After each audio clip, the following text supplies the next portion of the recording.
Bismillahirrahmanirrahim. Assalamualaikum warahmatullahi taala wabarakatuh. Selamat sejahtera dan salam PSIS di hati. Saya Haziq Aufa bin Ahmad Kamil dengan nombor pendaftaran 17DHF20F1009 bersama sahabat-sahabat saya ingin mengupas atau membincangkan satu tajuk yang sangat menarik, iaitu kajian pemikiran tokoh etika dan peradaban. Sebelum sahabat-sahabat saya memberikan isi-isi dan hujah mereka mengenai tokoh masing-masing, izinkan saya ingin menerangkan definisi-definisi ayat yang ada di dalam tajuk. Ayat yang saya ingin menerangkan ialah etika dan peradaban. Baiklah, kita teruskan dengan definisi yang pertama, iaitu definisi etika. Etika dari segi bahasa ialah prinsip moral atau nilai-nilai akhlak yang menjadi pegangan seseorang individu atau kumpulan manusia. Dari segi sosiologi pula, ia merupakan satu standard menyeluruh mengenai benar atau salah yang menjelaskan apa yang sebenarnya perlu dilakukan oleh individu dalam konteks apa yang benar, tanggungjawab, manfaat kepada masyarakat atau sifat yang baik.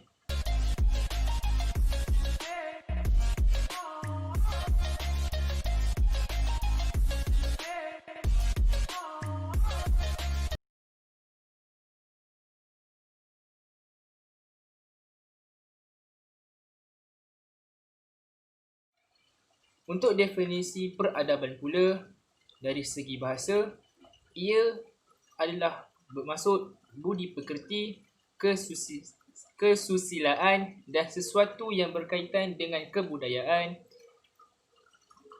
Dari segi istilah pula, ialah sesuatu yang berkaitan dengan pencapaian ketamadunan yang berasaskan kemajuan budi, kerohanian dan agama.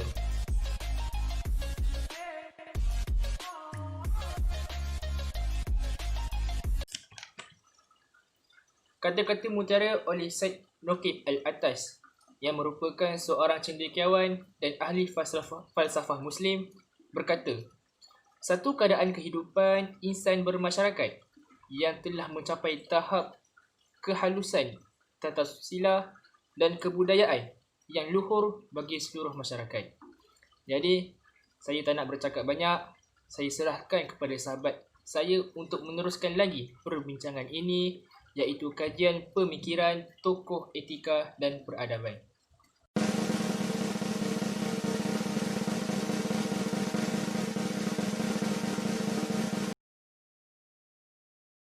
Assalamualaikum warahmatullahi wabarakatuh. Saya Muhammad Amir Hafiz bin Ramli. Nombor matrik saya F1015. Pada video kali ini saya akan membentangkan tajuk yang diberi kajian pemikiran tokoh dan etika. Saya telah memilih seorang tokoh pemikir Islam terulung, iaitu Ibn Khaldun. Beliau merupakan seorang pemikir yang terkenal dalam bidang pemikiran dan etika, sama ada di dunia Islam maupun di dunia Barat.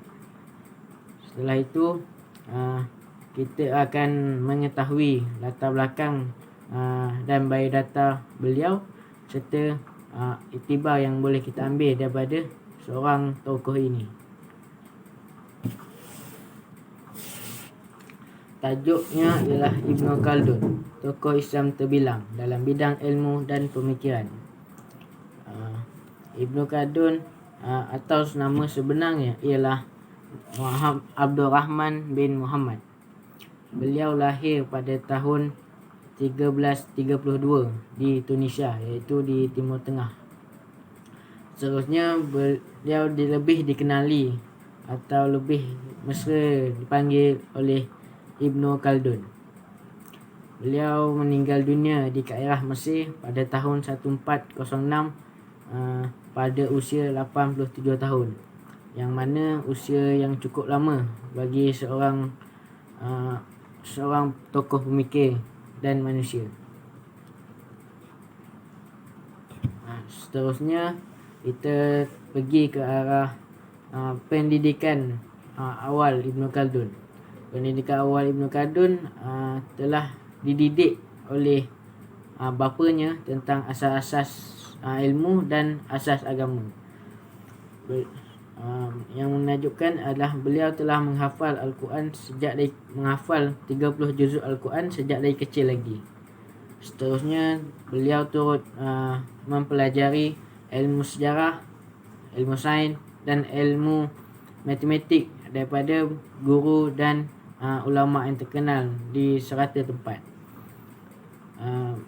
Kita boleh melihat kesungguhan Ibn Khaldun dalam menuntut ilmu kerana beliau telah gigih mencari ilmu ke arah serata tempat. Contohnya waktu pembukaan Andalusia, iaitu penaklukan kuasa Islam di Sepanyol, beliau telah menetap di Granada, Seville dan Cordoba. Seterusnya beliau telah menyambung pengajian beliau di daerah Mesir.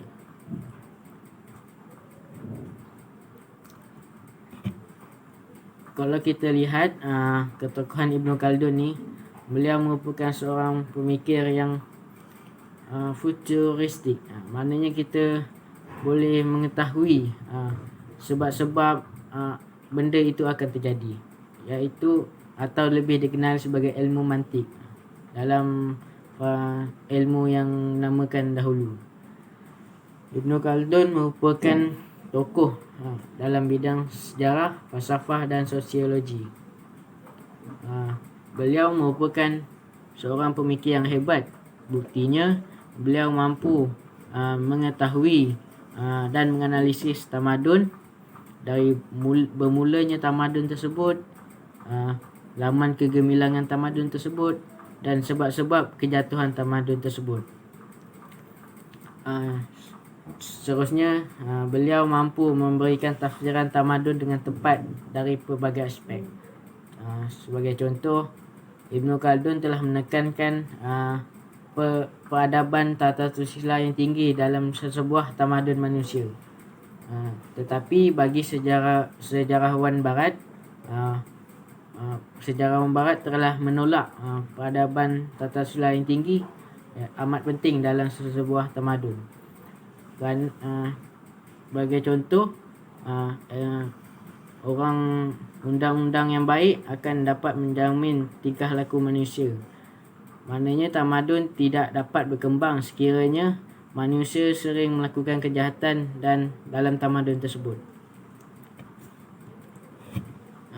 Akhir sekali, Ibn Khaldun merupakan tokoh pemikiran dunia sama ada bagi dunia Islam maupun dunia Barat. Buku dan karya beliau telah dicetak dan diterjemah dalam pelbagai bahasa serta dijadikan rujukan di universiti utama di dunia pada ketika itu. Kesungguhan Ibn Khaldun dalam mencari ilmu pengetahuan dan menjadi tokoh sejarawan Islam pada waktu ketika itu telah mengubah stigma pemikiran kita pada masa kini. Sekian, terima kasih. Kita berjumpa lagi pada dalam video yang akan datang.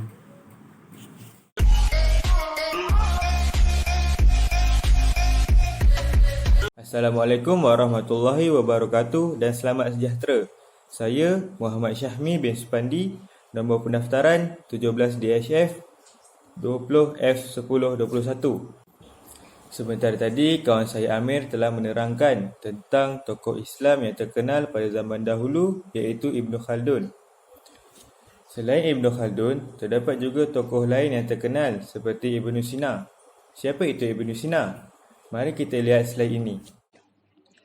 Nama sebenar Ibn Sina adalah Abu Ali Al-Husain Ibn Abdullah Ibn Sina. Gelaran beliau ialah Ibn Sina. Orang-orang barat mengenali beliau dengan nama Avicenna. Beliau dikenali sebagai bapa perubatan Islam.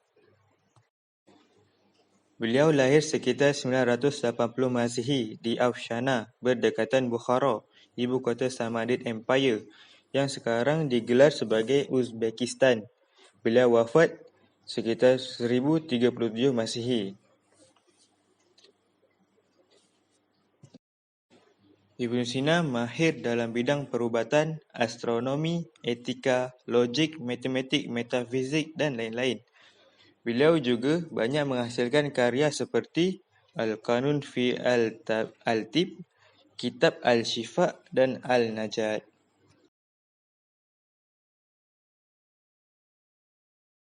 Sejarah dan latar belakang Ibnu Sina. Beliau mendapat pengajian awal bermula di Bukhara dalam bidang bahasa dan sastra. Beliau juga mempelajari ilmu-ilmu lain seperti ilmu logik, ilmu matematik, ilmu geometri, ilmu sains dan perubatan. Walaupun beliau menguasai pelbagai ilmu tersebut, termasuk ilmu falsafah, tetapi beliau lebih menonjol ke arah bidang perubatan. Ibnu Sina mula dikenali selepas beliau berjaya mengubati penyakit putera Nub Ibnu Nas Al-Samani yang gagal diubati oleh para doktor yang lain. Kehebatan dan kepakaran beliau dalam bidang perubatan tiada tolak bandingnya, sehingga beliau diberi gelaran Al-Syekh Ar-Rais, iaitu Maha Guru pertama.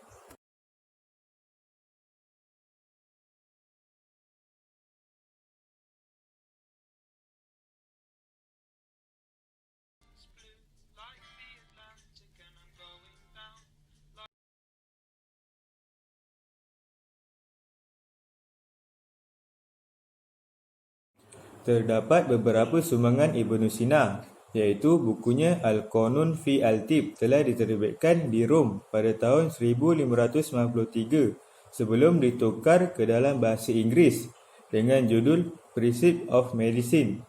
Dalam masa tidak sampai 100 tahun, buku itu telah dicetak lebih 15 buah bahasa.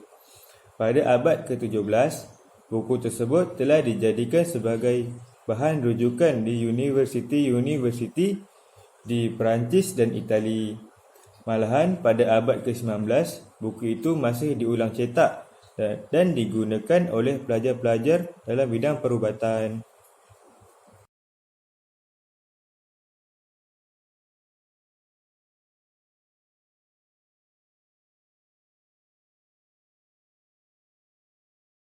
Selain itu, Ibnu Sina telah menghasilkan sebuah buku yang diberi judul Al-Adwiyat Al-Qalbiyah dalam bahasa Inggerisnya yang berjudul The Remedies of the Heart. Buku ini mengandungi sajak-sajak perubatan yang menceritakan tentang 760 jenis penyakit dan cara mengubatinya. Hasil tulisan beliau sebenarnya tidak terbatas kepada ilmu perubatan sahaja, tetapi merangkumi bidang ilmu lain seperti metafizik, muzik, astronomi, syair dan agama.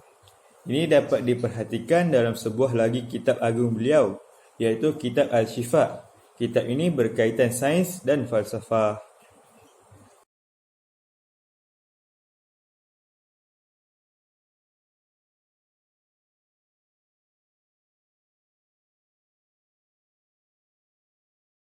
Sina juga menduduki kedudukan yang tinggi dalam bidang ilmu logik iaitu mantik sehingga digelar guru ketiga di belakang Al-Farabi dan Aristotle. Dalam bidang penulisan pula, Ibnu Sina telah menghasilkan ratusan karya termasuk kumpulan risalah yang mengandungi hasil sastra yang kreatif.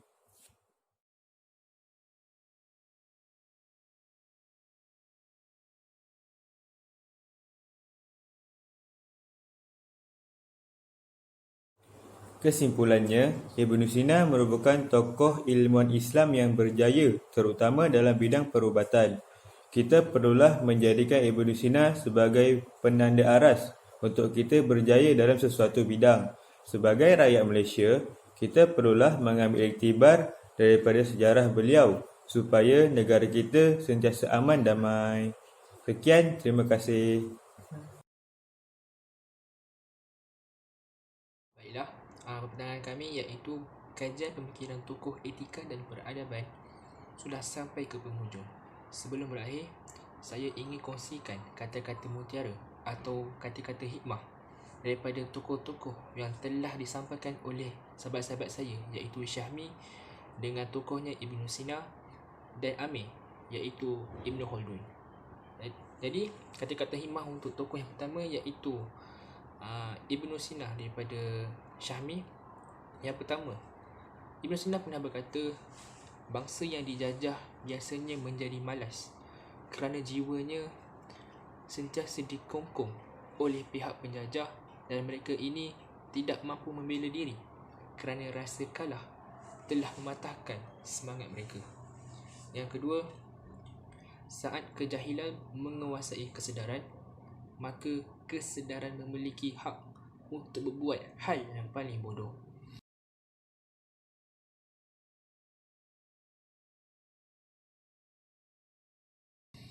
Baiklah, kata-kata mutiara oleh Ibnu Khaldun pula. Yang pertama, manusia termasuk golongan jenis binatang. Manusia termasuk golongan jenis binatang. Dan bahawa Allah telah membezakannya dari binatang melalui kemampuannya itu, yakni manusia dapat mengatur tindakannya secara tertib. Yang kedua, akal adalah timbangan yang cermat dan hasilnya pasti dapat dipercayai.